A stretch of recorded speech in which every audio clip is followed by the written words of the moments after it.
The morning sun cast long shadows across the university campus as students hurried to their classes, clutching coffee cups and checking their phones. Among them walked a figure that seemed out of place, a man in his late 50s with graying hair and worn clothing that had seen better days. His name was Dr. Marcus Chen, though nobody on this campus knew that. To them, he was just another homeless person who occasionally wandered through the prestigious grounds of Riverside University. Marcus paused outside the imposing brick building that housed the economics department. Through the large windows, he could see students filing into lecture halls, their eager faces reminding him of a time when he stood at the front of similar rooms, sharing his passion for economic theory and social justice. That felt like a lifetime ago, though it had only been 2 years since his world had completely fallen apart. He reached into his weathered backpack and pulled out a small notebook, its pages filled with equations and theoretical models that would have impressed any economics professor. Marcus had been working on a revolutionary approach to understanding poverty economics, drawing from his own recent experiences living on the streets. The irony wasn't lost on him. He had spent decades studying poverty from the comfort of his Oxford office, and now he was experiencing it firsthand. A group of students walked past, laughing loudly about their weekend plans. One of them, a young woman named Sarah, noticed Marcus sitting on the bench nearby. She nudged her friend Emma and whispered, "Look at that homeless guy. What's he doing here? Security should really do something about people like him hanging around campus." Emma glanced over and wrinkled her nose. "Probably looking for food or money. My dad always says these people choose to live this way. If they really wanted to work, they could find jobs." Marcus heard their conversation but didn't react. He had grown accustomed to such comments over the past months. People saw his appearance, the overgrown beard, the clothes that needed washing, the shoes held together with tape, and immediately made assumptions about his character, his intelligence, and his worth as a human being. The truth was far more complicated. Dr. Marcus Chen had been a respected professor at Oxford University for over 20 years. He had published numerous papers on economic inequality and had been considered one of the leading voices in his field. His life had been comfortable, predictable, and intellectually fulfilling. He owned a beautiful home in Oxford, drove a reliable car, and had a retirement fund that would have ensured his golden years were worry-free.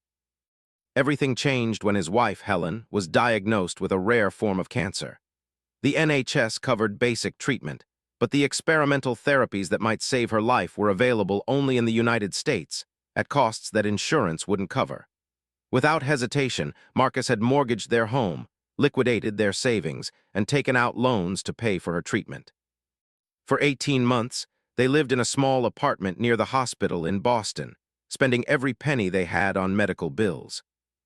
Helen fought bravely, but the cancer ultimately won. Marcus found himself not only devastated by grief, but also completely bankrupt. The medical bills had consumed everything. To make matters worse, during his absence from Oxford, budget cuts had eliminated his position. At 58 years old, he was alone, broke, and professionally displaced in a foreign country. Pride had prevented him from reaching out to former colleagues for help. How could he explain that the man who had written extensively about economic safety nets had fallen through every crack in the system? Instead, he had remained in the United States, taking odd jobs when he could find them, sleeping in shelters when they had space, and gradually sinking deeper into the invisible world of homelessness. That morning at Riverside University, Marcus wasn't there by accident. He had heard through the homeless community grapevine that the university sometimes hired temporary lecturers for their continuing education programs. It was a long shot, but he thought perhaps he could offer to teach a class in exchange for a meal and maybe a small payment. As he sat on the bench, gathering courage to approach the administration building, he overheard a conversation that made him pause. Two professors were discussing the upcoming Economics Week, an annual event where the department invited speakers to discuss various economic topics with students and faculty. "We're still short a speaker for Thursday," said Dr. Jennifer Walsh, the department head. She was a woman in her 40s with sharp features and an authoritative manner. "Professor Rodriguez canceled at the last minute, and we haven't found a replacement." Her colleague, Dr. Robert Kim, shook his head in frustration. What about the topic? Wasn't he supposed to speak about poverty economics and social mobility? Yes, and it's particularly important given the current economic climate. Our students need to understand these issues, especially since many of them come from privileged backgrounds and have never really thought about economic inequality in practical terms. Marcus felt his heart race. This was exactly his area of expertise. Before his world collapsed, he had been working on groundbreaking research about the psychological and economic barriers that kept people trapped in poverty. His recent experiences had given him insights that no amount of academic study could provide. As the professors walked away, still discussing their dilemma, Marcus made a decision that would change everything. He stood up, straightened his shoulders, and began walking toward the administration building. He would offer to speak about poverty economics, not as Dr. Marcus Chen of Oxford, but simply as someone who had lived it. The receptionist at the economics department was a young man named Kevin who looked up from his computer with barely concealed disdain when Marcus approached the desk. "Can I help you?" he asked, his tone suggesting he'd rather not. "I'd like to speak with Dr. Walsh about the speaker position for Economics Week," Marcus said quietly. Kevin looked him up and down, taking in the worn clothes and unkempt appearance. "I think there's been some misunderstanding.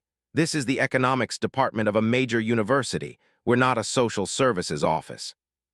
"I understand that," Marcus replied patiently. "I'm here about the vacant speaking slot for Thursday. I have extensive knowledge about poverty economics and social mobility." Kevin actually laughed. "Look, buddy, I don't know what kind of scam you're trying to pull, but professors don't just walk in off the street, especially not."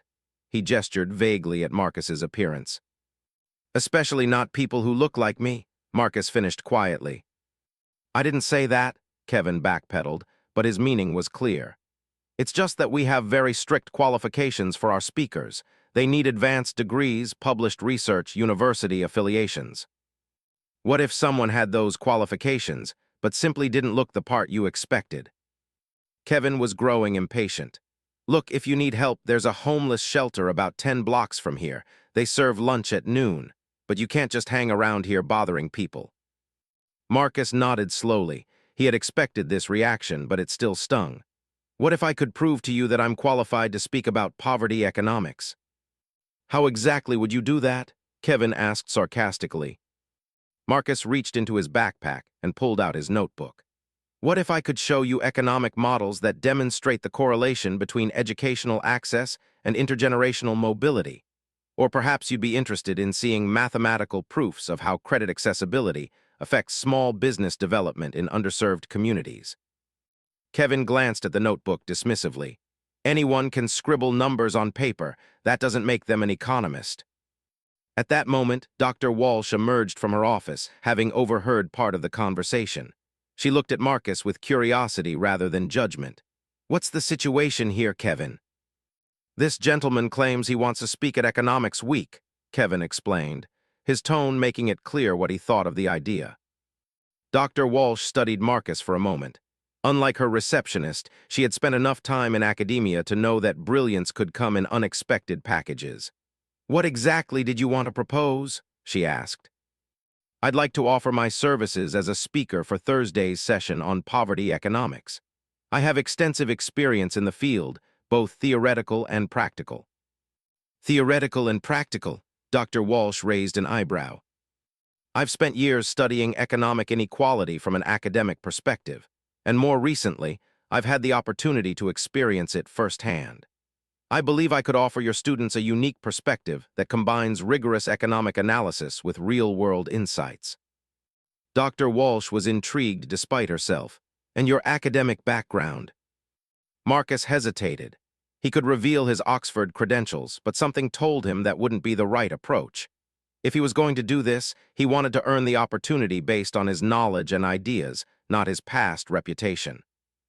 "I have advanced degrees in economics, and I've published research in the field.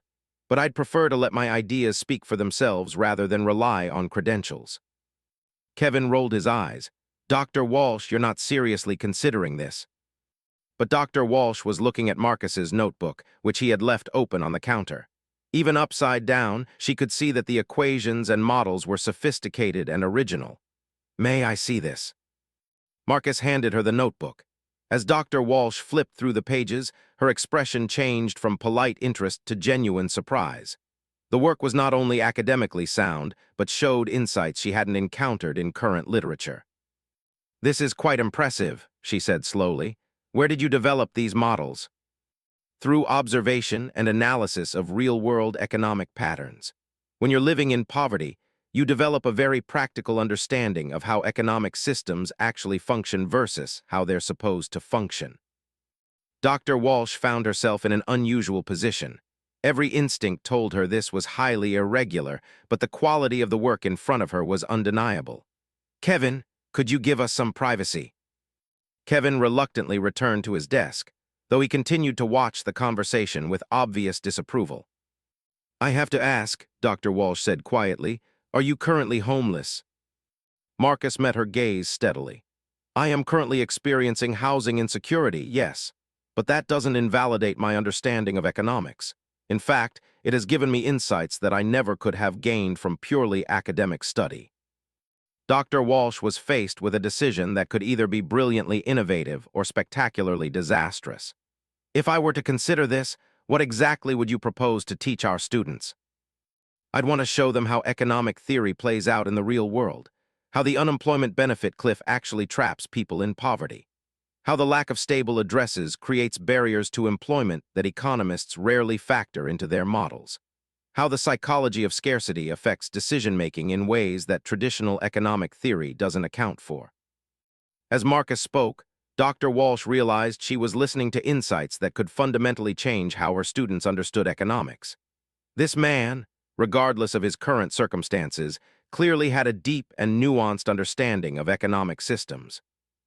The challenge, she said carefully, is that our students and faculty have certain expectations about speakers. The optics of having someone who appears to be homeless address the economics department could be problematic. Marcus nodded. I understand. What if we structured it differently? Instead of a traditional lecture, what if you presented it as an innovative teaching experiment? A chance for students to engage with economic theory through the lens of lived experience. Dr. Walsh found herself warming to the idea. It would certainly be unique, and it might teach her privileged students something they couldn't learn from textbooks. There would be conditions, she said. You'd need to present your credentials privately to me before I could approve this, and the format would need to be carefully structured. I understand. And Kevin raises a valid point about qualifications. Our speakers typically have university affiliations and published work. Marcus reached into another part of his backpack and pulled out a worn manila folder. Inside were photocopies of some of his published papers from his Oxford days. He handed them to Dr. Walsh. As she read the author names and institutional affiliations, her eyes widened. Dr. Marcus Chen, Oxford University. She looked up at him with new understanding. This is you. Marcus nodded. It is, but I'd prefer that information remain between us for now. I want the opportunity to succeed or fail based on the value of what I have to say, not on past accomplishments. Dr. Walsh was quiet for a long moment, processing what she had learned. Here was a man who had been one of the most respected economists in his field, now living on the streets but still pursuing his passion for economic understanding. It was both tragic and inspiring. All right, she said finally. Let's try something unconventional, but we'll need to plan this carefully. As they began to discuss the details, neither of them noticed the small group of students who had been listening from around the corner, including Sarah and Emma, the two who had made dismissive comments earlier. They had heard enough to know that the homeless guy was somehow going to be speaking to their class, and they were already planning to make their displeasure known. The stage was set for a confrontation that would challenge everyone's assumptions about knowledge, worth, and the true meaning of education. The news of Thursday's unconventional speaker spread through the economics department like wildfire. By Tuesday evening, every student in the program had heard some version of the story about Dr. Walsh's decision to allow a homeless man to address their class. The reactions ranged from curiosity to outright indignation. Sarah Martinez sat in the student lounge with her study group, her voice rising with each word. I can't believe they're actually going through with this. My parents pay $50,000 a year for me to get an education from qualified professors, not to listen to some vagrant who probably never even finished high school. Her friend Jake nodded in agreement. It's embarrassing. What if word gets out to other universities? Riverside's reputation will be ruined. will be known as the school that lets homeless people pretend to be professors. Emma, who had been quiet during the discussion, finally spoke up. Maybe we should give him a chance. Dr. Walsh isn't stupid. She must have a reason for approving this. The reason is political correctness gone mad, Sarah snapped. Everyone's so afraid of being called discriminatory that they've lost all common sense. Next thing you know, they'll be letting panhandlers teach mathematics. Word of the controversial speaker had also reached the faculty lounge, where opinions were equally divided. Dr. Robert Kim, Dr. Walsh's colleague, cornered her near the coffee machine on Wednesday morning. Jennifer, I need to understand your thinking here. The department is buzzing with rumors, and frankly, I'm concerned about the potential backlash. Dr. Walsh sipped her coffee thoughtfully. Robert, have you ever considered that some of our most important insights might come from unexpected sources?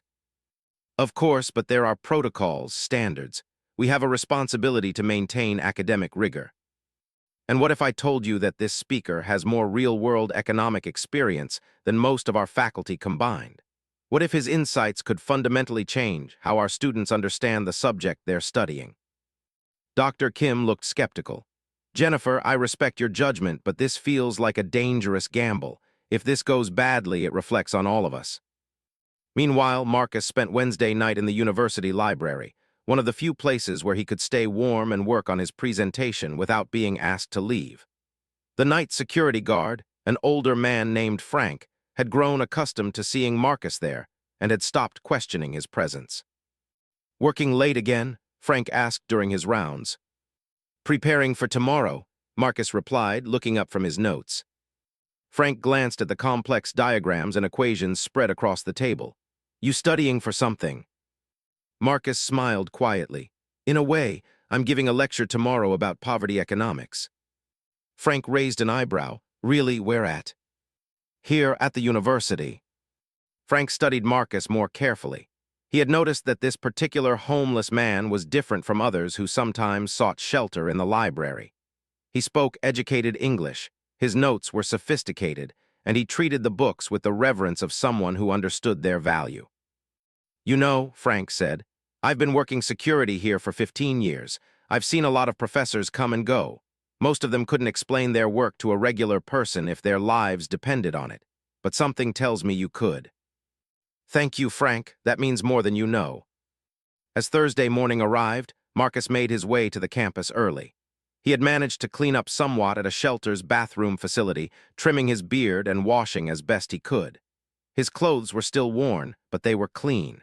He carried his notes in a borrowed briefcase that one of the shelter volunteers had given him. Dr. Walsh met him outside the lecture hall at 9:30 a.m. The class was scheduled to begin at 10:00, and she wanted to brief him on what to expect. I won't lie to you, she said. There's been significant resistance to this. Some students are planning to walk out, and a few have complained to the administration. Marcus nodded. I expected that. What matters is reaching the ones who are willing to listen. I've structured this as an experimental seminar rather than a traditional lecture. I'll introduce you as a guest speaker with extensive practical experience in poverty economics. I won't mention Oxford unless you decide to reveal that yourself. I appreciate that. I want to earn their attention, not command it through past credentials. As they entered the lecture hall, Marcus could feel the tension immediately. About 40 students were seated throughout the room, and their body language spoke volumes. Some sat with arms crossed and expressions of skeptical disdain. Others looked curious but cautious. A few appeared openly hostile. Sarah sat in the front row with several of her friends, their notebooks conspicuously closed. She had decided to make her displeasure known through passive resistance. Behind her, Emma sat with her notebook open, though she looked uncertain about what to expect. Dr. Walsh stepped to the podium. Good morning, everyone. Today's seminar represents something of an experiment in experiential learning. Our guest speaker brings a unique perspective to poverty economics, one that combines theoretical knowledge with real-world experience. She gestured toward Marcus. I'd like you to approach this session with open minds. Sometimes our most profound learning comes from sources we don't initially expect. As Marcus walked to the front of the room, he could hear whispered comments from the students. This is ridiculous. I can't believe we have to sit through this. My dad's going to flip when he hears about this. Marcus stood at the podium for a moment, looking out at the sea of skeptical faces. He had addressed much larger audiences at academic conferences, but he had never faced an audience that questioned his right to be there before he had even spoken. "Good morning," he began, his voice steady despite the hostility he could feel. "I want to start by acknowledging what many of you are probably thinking. You're wondering what a homeless man could possibly teach you about economics. You're questioning whether this is a legitimate use of your time and your tuition money." Sarah shifted uncomfortably. He had articulated exactly what she was thinking. "Those are fair questions," Marcus continued, "and I hope to answer them not through credentials or appeals to authority, but through the content of what I share with you today."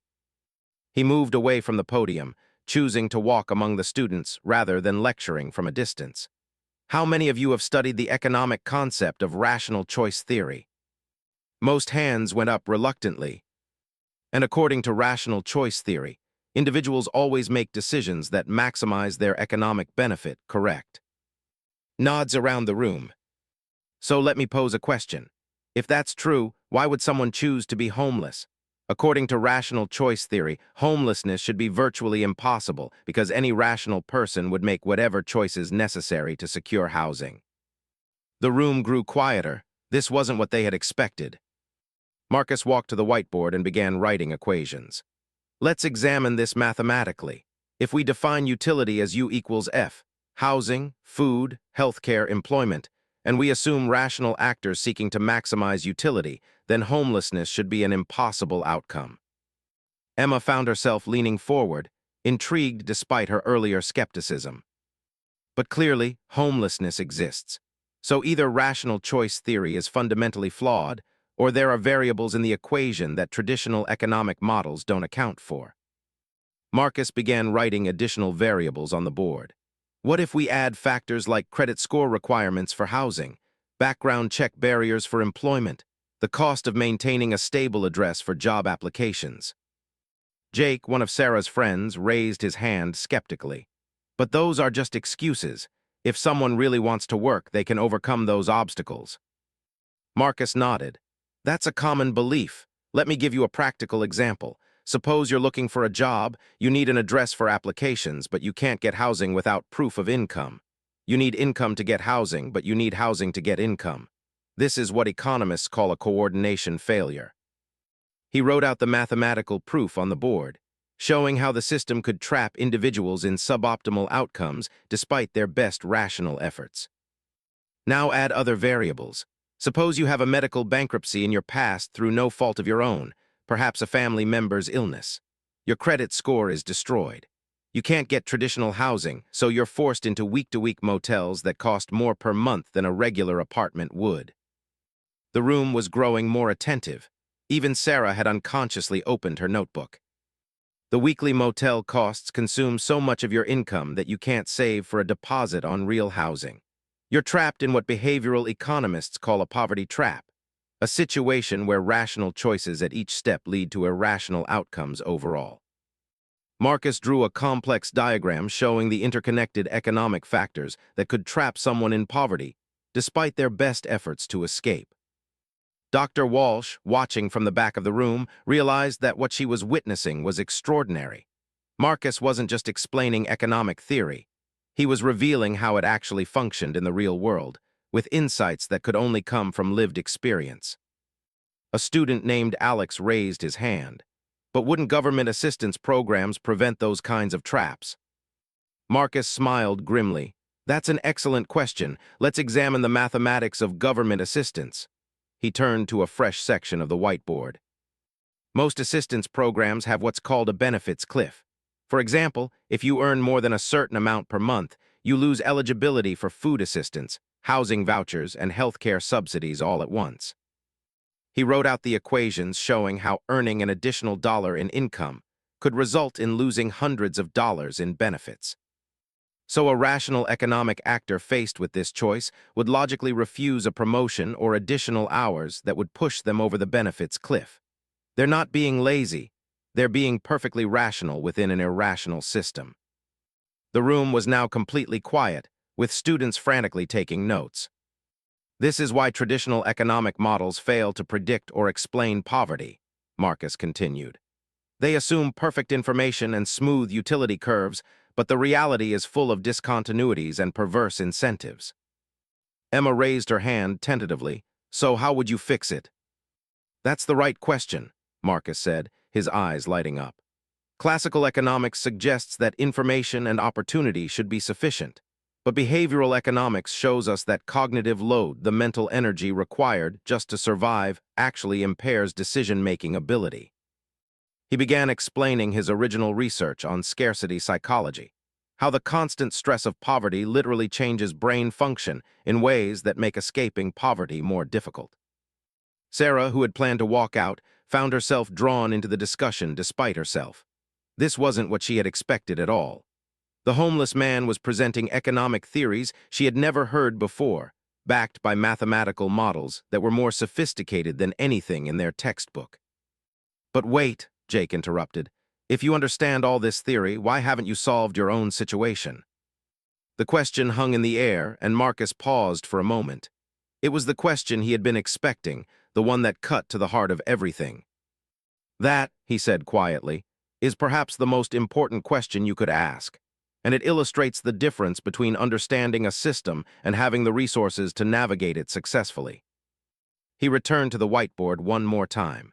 Let me show you the economic reality of escaping homelessness when you're already in the system. What he wrote next would shock every person in that room and fundamentally change how they understood the relationship between knowledge, circumstances, and opportunity.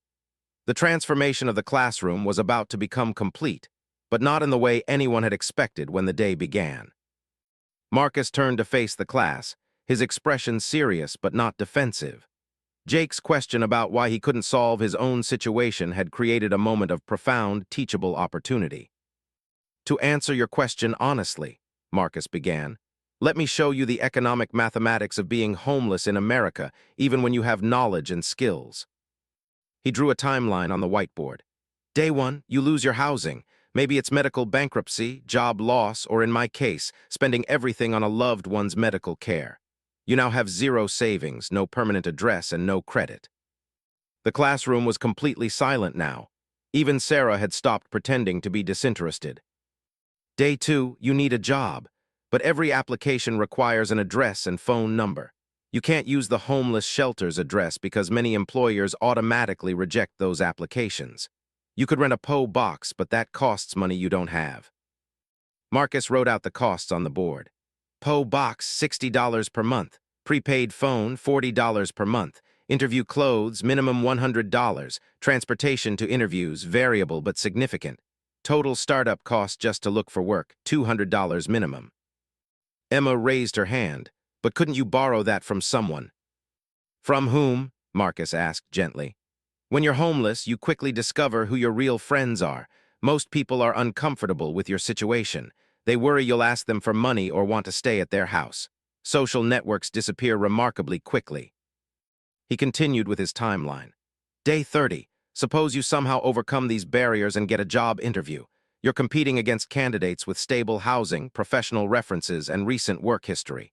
Your explanation for your gap in employment, I was caring for my dying wife, makes employers uncomfortable. They worry about your emotional stability and future reliability.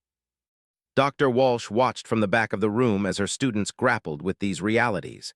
This was exactly the kind of learning experience she had hoped for, but even she was surprised by how effectively Marcus was challenging their assumptions. Day 60, let's say you actually get hired for a minimum wage job.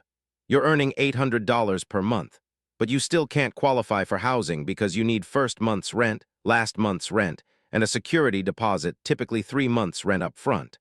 That's $2,400 for a basic apartment. Marcus wrote the equation on the board. Monthly income, $800. Basic survival costs, food, transportation, phone, laundry, $600 equals available savings, $200 per month. At $200 saved per month, it would take you 12 months to save enough for housing, assuming no emergencies. But you can't maintain a job for 12 months without stable housing, because sleeping in shelters means you can't guarantee you'll be well-rested and clean for work every day. Alex, who had been skeptical earlier, raised his hand. What about government assistance? Marcus smiled grimly. Excellent question. Let's examine that. He drew another set of calculations. To qualify for housing assistance, you typically need to be on a waiting list for 6 months to 2 years. To qualify for food assistance, you need an address, which you don't have. To qualify for job training programs, you need stable housing, which you can't get without a job.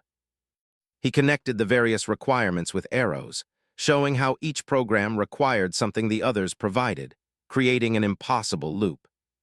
This is what economists call a coordination failure: multiple systems that work individually, but fail catastrophically when someone needs to access them simultaneously. Sarah, who had been growing increasingly uncomfortable with how her preconceptions were being challenged, finally spoke up. But you're obviously educated. Couldn't you just explain your situation to someone and get help? Marcus paused, recognizing this as a crucial teaching moment. That's a fascinating question because it reveals an assumption about how our economic systems work. You're suggesting that human capital, knowledge, and skills should automatically translate into economic opportunity. He wrote human capital not equal to economic opportunity on the board. In classical economic theory, that should be true. But in reality, there are information asymmetries and signaling problems. When I walk into a job interview looking homeless, my appearance signals unreliability before I can demonstrate my knowledge. It's what economists call statistical discrimination. Marcus began telling them about his attempts to find work.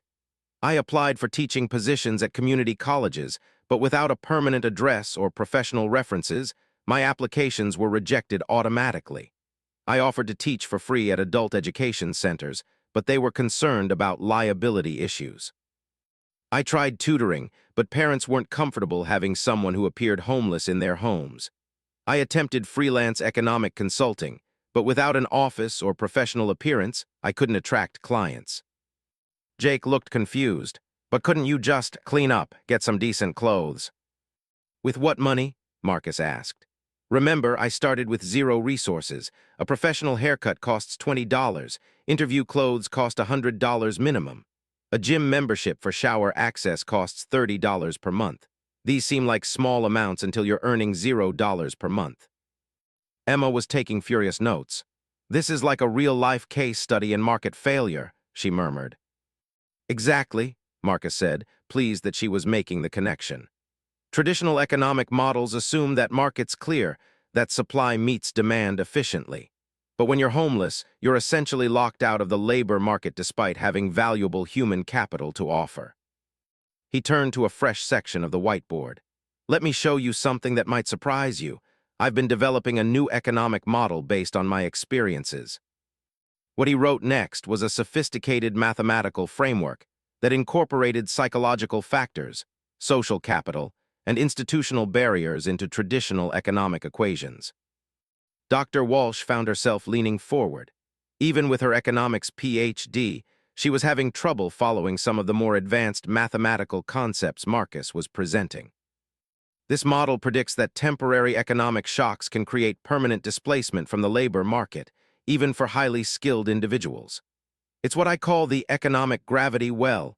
The deeper you fall into poverty, the more energy it takes to escape, until eventually escape becomes mathematically impossible without external intervention. A student named Lisa raised her hand. Is that what happened to you? You fell into this gravity well. Marcus nodded. After my wife died, I found myself with no assets, no income, and no way to signal my qualifications to potential employers. Each day homeless made it harder to get back into the system. It's like compound interest, but in reverse. Sarah, who had been following the mathematical proofs despite herself, asked, So how do you escape? What's the solution? That's the trillion-dollar question, Marcus replied. Individual solutions require what economists call external shocks, someone willing to take a risk on you despite your circumstances. Systemic solutions require redesigning our safety net programs to eliminate coordination failures. He began outlining policy recommendations that were more innovative than anything the students had encountered in their coursework. Universal basic income, housing-first policies, and job guarantee programs, all backed by mathematical models showing their potential effectiveness. As Marcus spoke, something remarkable was happening in the classroom. The students who had entered the room seeing only a homeless man were now recognizing a brilliant economist whose insights surpassed those of many tenured professors. Emma whispered to her friend, "This is some of the most sophisticated economic analysis I've ever heard." Jake, who had been among the most skeptical, raised his hand. "I have to ask, what's your background? Where did you learn this?" Marcus paused. He had been hopping to avoid this moment, but he realized that his credibility with these students now depended on honesty.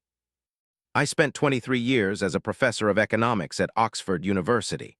I published extensively on poverty economics and social mobility. Before my wife's illness, I was considered one of the leading voices in behavioral economics." The room erupted. Students looked at each other in shock, some embarrassed by their earlier assumptions, others amazed by what they had just witnessed. "You're Dr. Marcus Chen?" Alex asked in disbelief. "I read your paper on poverty traps last semester."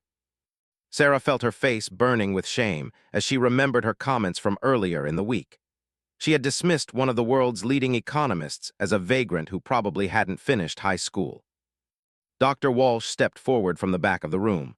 "I think this is an appropriate time for me to add some context. Dr. Chen approached me earlier this week, not seeking charity or special treatment, but offering to share his knowledge with our students. Despite his circumstances, he has continued to conduct original research that pushes the boundaries of economic understanding." Marcus looked around the room at the stunned faces of the students. "I revealed my background not to seek sympathy or to shame anyone for their initial reactions.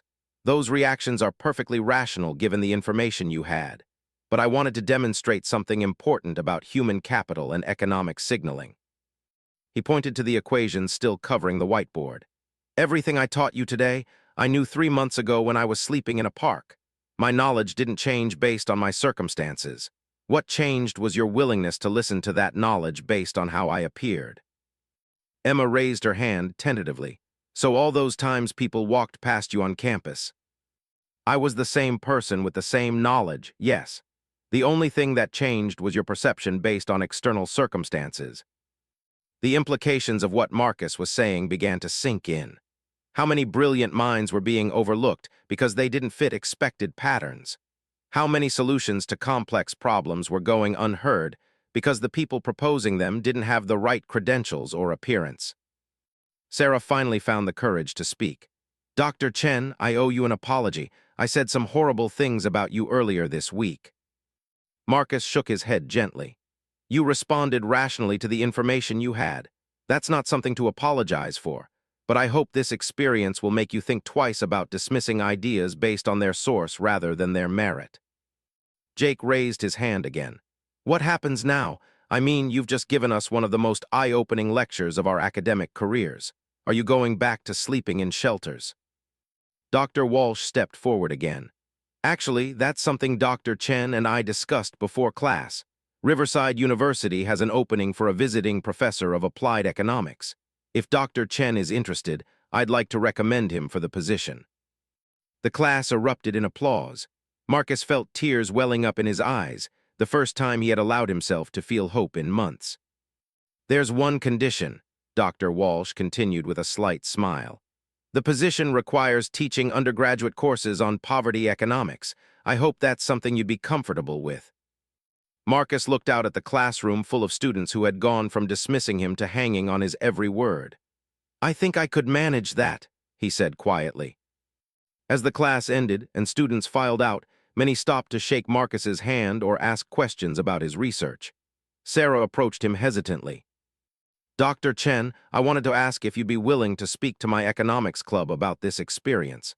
I think a lot of students need to hear what you shared today." "I'd be honored," Marcus replied. Emma lingered as well. "I know this might sound presumptuous, but I'm working on my senior thesis about economic mobility. Would you consider being my advisor?" Marcus smiled. "I'd like that very much." As the room emptied, Dr. Walsh approached Marcus. "You know, when you first walked into my office, I thought I was taking a risk on you. Now I realize you were taking a much bigger risk on us." "How so?" "You trusted a group of privileged students and faculty to look past appearances and recognize knowledge for what it is. That took remarkable courage." Marcus gathered his notes from the whiteboard. The same equations that had seemed like the scribblings of a vagrant just hours earlier and now represented cutting-edge economic research. Dr. Walsh, before I accept your offer, I need you to understand something. I'm not the same professor I was at Oxford. This experience has changed me, deepened my understanding in ways I couldn't have imagined. I'm a better economist now because I've lived the theories I used to only study. That's exactly why I want you here, she replied. Our students need professors who understand that economics isn't just abstract theory. It's about real people making real decisions under real constraints. As they walked out of the lecture hall together, Marcus reflected on the remarkable turn his life had taken. 3 hours earlier, he had been a homeless man hopping to trade knowledge for a meal. Now he was a professor again, but more importantly, he had helped a group of students understand that wisdom can come from the most unexpected places. The campus looked different to him now as they walked across the quad. Students hurried past, focused on their phones and conversations. But Marcus found himself wondering what stories each of them carried, what knowledge they possessed that might be overlooked because it didn't come in expected packages. Frank, the security guard, was doing his rounds near the library when he spotted Marcus walking with Dr. Walsh. He approached them with a puzzled expression. "Hey, Professor," he called to Marcus, "how did that lecture go?" Dr. Walsh looked surprised. "You knew about this?" Frank grinned. "I've been watching this guy work in our library for months. I could tell he was something special, just didn't know exactly what." Marcus smiled. "Frank believed in me before I believed in myself again." "Sometimes it takes an outsider to see what everyone else is missing," Frank replied with a shrug. As the weeks passed, Marcus's story spread throughout the university and beyond. News outlets picked up the story of the homeless professor, but Marcus was careful to steer the narrative away from his personal circumstances toward the larger economic issues he had identified. His first official class as a Riverside professor was standing room only, with students from other departments auditing the course. But Marcus had learned something important from his initial lecture. The most powerful teaching moments came not from his credentials or his dramatic personal story, but from his ability to help students see familiar concepts in entirely new ways. Sarah became one of his most dedicated students, eventually changing her major from business to economics with a focus on social policy. Emma's senior thesis, written under Marcus's guidance, won the university's award for outstanding undergraduate research. Jake started a student organization focused on addressing homelessness in the local community, approaching it not as a charity project, but as a complex economic problem requiring systematic solutions. Dr. Walsh often reflected on the risk she had taken in allowing Marcus to speak to her class. It had turned out to be one of the best decisions of her academic career, not just because she had discovered a brilliant colleague, but because it had reminded her why she had become an educator in the first place. Marcus never forgot the lessons of his time on the streets, and he made sure his students didn't either. He required each of them to volunteer at local homeless shelters, not to provide charity, but to conduct field research for their economic analysis papers. "Economics," he would tell them, "is not about numbers on a whiteboard. It's about understanding how real people navigate systems that can either support them or trap them. If our models can't account for that reality, then we need better models." The man who had once been dismissed as just another homeless person asking for handouts had become one of the university's most popular professors. But more importantly, he had shown an entire generation of students that knowledge and wisdom could come from the most unexpected places, if only they were willing to listen. Marcus kept his small apartment near campus simple and modest. He had learned to value experiences over possessions, relationships over status symbols. Every morning when he walked across campus to his office, he remembered what it felt like to be invisible, and he made sure to see and acknowledge every person he encountered, regardless of their circumstances. His research continued to break new ground, incorporating insights from his lived experience of poverty into sophisticated economic models. Other universities began adopting his teaching methods, recognizing that experiential learning could provide insights that traditional academic approaches missed. But perhaps his greatest contribution was simpler than his mathematical models or policy recommendations. Marcus had shown that the line between professor and student, between expert and learner, between the housed and the homeless, was far thinner than anyone had imagined. In a world that often judged people by their appearances rather than their ideas, Marcus Chen had proven that true knowledge transcends circumstances, and that sometimes the most profound wisdom comes from the people society is most likely to overlook.